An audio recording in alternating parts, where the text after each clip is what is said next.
Hey guys, so this was a homework question which I provided to you. A pretty interesting question. So I wanted to discuss this question with you guys over here. Okay, so in this question, you have two charged particles, small q and capital Q. They both have equal masses and they're constrained to move along x-axis and y-axis respectively, right?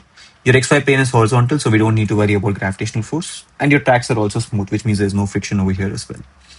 Your particles are released from rest at this position, right? So we need to find out when the small q reaches a distance of 2r from the origin, what will be the location of the charge capital Q? Where will your capital Q be located, right? Okay, so an interesting question, some interesting ways of solving this question as well.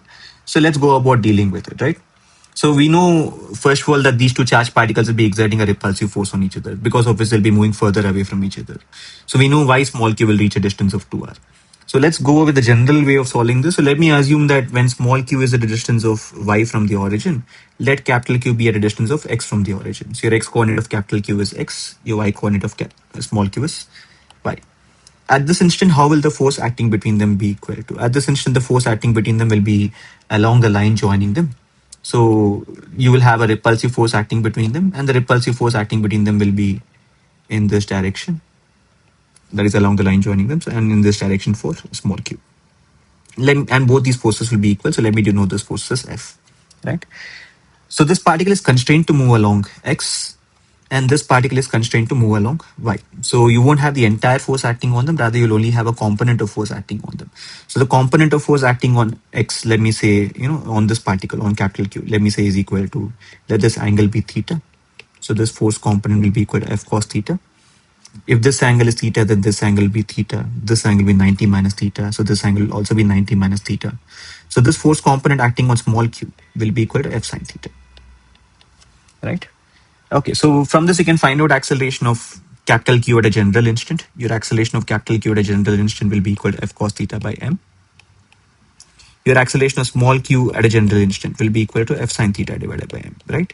But the thing to notice over here is F can change with time, theta can change with time. So, this will be a variable expression. So effectively you won't be able to proceed further if you just consider each particle here and try going to solve about it. So here system of particles will prove to be a good idea to use over here, right? And generally when you have these kind of cases, system of particle is a good idea to use. That is, we'll focus on the motion of center of mass. Okay, so let me calculate the acceleration of center of mass in this case. So what will be your acceleration of center of mass? That is summation of mi bar divided by summation of mi. And that turns out to be in this case equal to, so when I do this calculation, it'll be equal to m into F cos theta by mi cap plus m into F sine theta by mj cap divided by m plus m. So that will be equal to nothing but F by 2m of cos theta I cap plus sine theta j cap, right? Okay. Similarly, let me also calculate a position vector of center of mass. What will be a position vector of center of mass when capital Q is at x and small q is at y? Your position vector of center of mass, since both the mass are equal, it will be located at the midpoint. It will be x by 2 comma y by 2 will be a coordinate of center of mass. So your position vector of center of mass will be equal to y by 2 I cap plus x by 2 j cap, right? So now we notice an interesting detail. Over here.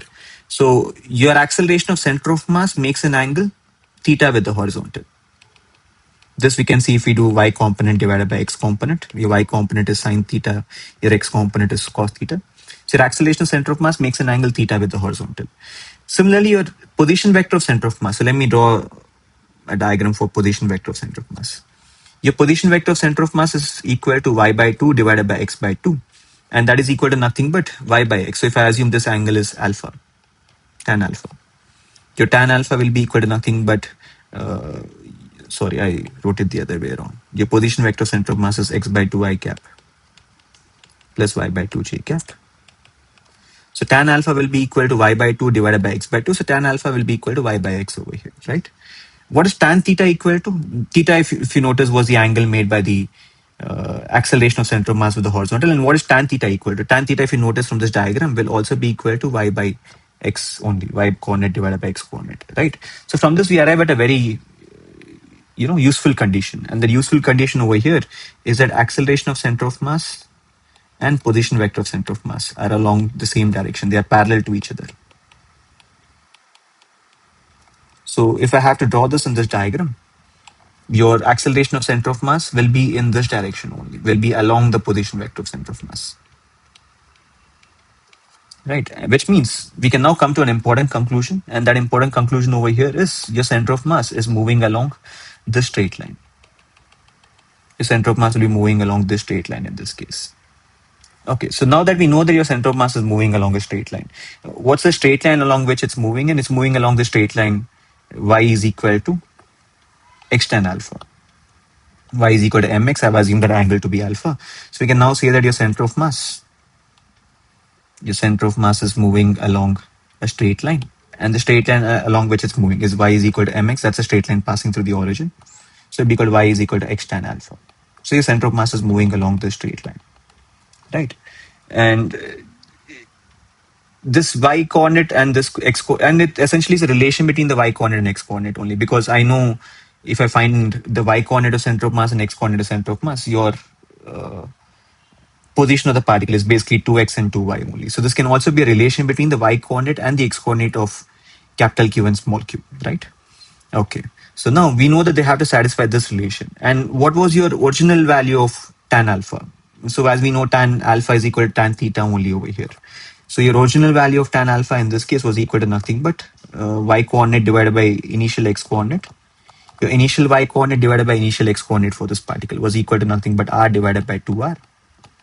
So that means your center of mass is moving along the straight line y is equal to x by 2.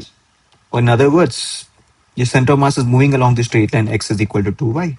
And we can also say that this will be a relation between x coordinate and y coordinate attained by the particle always, right? So when your y coordinate then becomes equal to 2r, then that means your x coordinate of capital Q has to be equal to 4r. So this was a very unique question, a very interesting question, and hopefully this question, the solution to this question made sense to you guys, right? See you guys in the next question.